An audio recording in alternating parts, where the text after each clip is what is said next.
Muy buenos días, estamos nuevamente aquí con este tema tan interesante que es el síntoma como camino. Quiero presentarles a Aníbal Pérez, él es psicólogo de profesión, tiene una maestría en medicina, es de Venezuela y con él estamos siguiendo este camino que es el síntoma como maestro. En esta ocasión vamos a ver el síntoma como lenguaje, ¿ya? ¿Y qué nos dice, Aníbal, el síntoma como un lenguaje? Explícanos lo que vamos a trabajar el día de hoy. Sí, desde que nos presentamos el síntoma desde hace algún tiempo, el síntoma como maestro, podemos puntuar que el síntoma es un faro que nos está señalando a una relación que nosotros tenemos fundamentalmente con nuestro sistema familiar, nuestro sistema en general. El síntoma entonces se comporta evidentemente como una información que aparece representada en la topografía de nuestro cuerpo. De hecho, cuando hay un desajuste o un desarreglo o un trastorno mental, decimos que la persona tiene un problema en la cabeza, ¿sí? Que está mal de la cabeza. Y cuando referimos a ello es porque no solamente es la cabeza física, sino que es la cabeza emocional, es la cabeza energética, es la cabeza espiritual. Por lo tanto, el cuerpo es, lo que hemos dicho, el interfaz, es en donde se graban, se imprimen las informaciones, precisamente que viene de todo ese aprendizaje que nosotros hemos tenido durante nuestra vida y que implica también la herencia transgeneracional. Por lo tanto, el síntoma como lenguaje, lo primero que tendríamos que decir es que en nuestro cuerpo, en nuestra corporeidad, están registradas las diferentes memorias que se activan durante nuestra vida y que dan paso a determinados síntomas. Entonces, de hecho, hay una sintaxis médica que se establece para dar cuenta de los síntomas. De hecho, se habla actualmente de síndromes, que es el conjunto de síntomas y signos que están registrados para dar cuenta de una enfermedad. Fíjense ustedes, tan importante esto, porque inclusive cuando se habla de difunto, que es una persona ya fallecida, quiere decir que se refiere no a un cadáver que está en proceso de putrefacción, sino que lo que se está representando cuando se habla de difunto es a una persona que ha perdido su función. Y si es una persona que ha perdido su función, es una persona que ha perdido la vida. Por lo tanto, dentro de esta sintaxis, prácticamente vida es sinónimo de funcionalidad. El otro elemento es que cuando se refiere al síntoma desde el punto de vista alopático, nos estamos refiriendo a un contenido básicamente metafórico de tipo de castigo o de lucha. Cuando nosotros decimos el gesto de la acusación, cuando nos referimos a la enfermedad como culpa o como castigo, de hecho estamos hablando de remisión de la enfermedad. Es como que si la enfermedad regresara a nuestro cuerpo como una especie también de castigo. De hecho, remite el delito es porque regresa la persona con la misma posibilidad de transgredir. E inclusive, cuando se habla de la enfermedad como una guerra, nos estamos refiriendo, por ejemplo, a faltas. De hecho, nosotros decimos, huimos de la pandemia. Tenemos un ataque al corazón. Es como si estuviéramos precisamente en una guerra cuando decimos, le hacemos la guerra al cáncer. Todo eso refiere a un lenguaje que pareciera que nos está diciendo muy metafóricamente que la enfermedad viene de afuera. La tenemos como un agente externo, por lo tanto hay que controlar ese agente externo. En la realidad, desde esta mirada sistémica, fenoménica, la enfermedad o el síntoma no emerge de afuera de nosotros, sino que tiene su asiento y tiene su origen dentro de nosotros mismos. De hecho, cuando hablamos de persona, hablamos de una persona que tiene 3 características.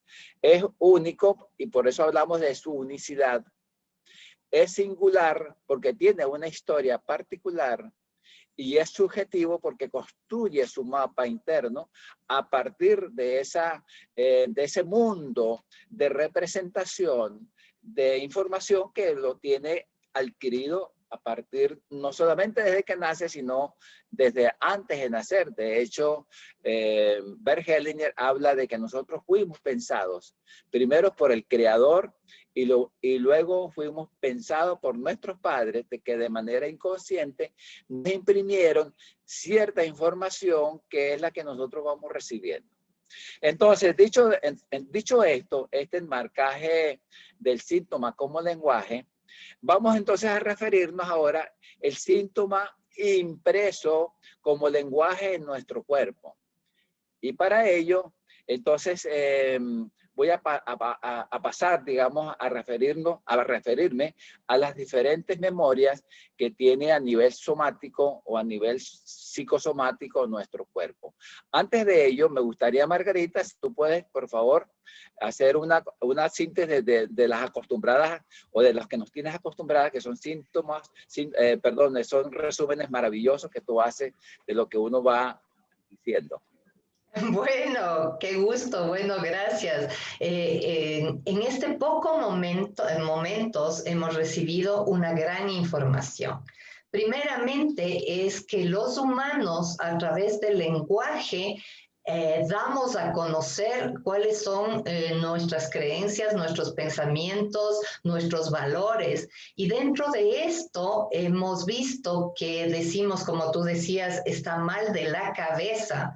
Significan muchas cosas, va mucho más allá de lo que estamos diciendo como lenguaje, porque cabeza tiene relación con el liderazgo, con el saber tomar decisiones, con el estar empoderado de uno mismo, la cabeza de una organización, la cabeza de la familia, la cabeza del cuerpo, es la que realmente sabe los objetivos, las metas, y cuando tú no tienes cabeza, definitivamente no sabes dónde vas, te pierdes y estás confundido.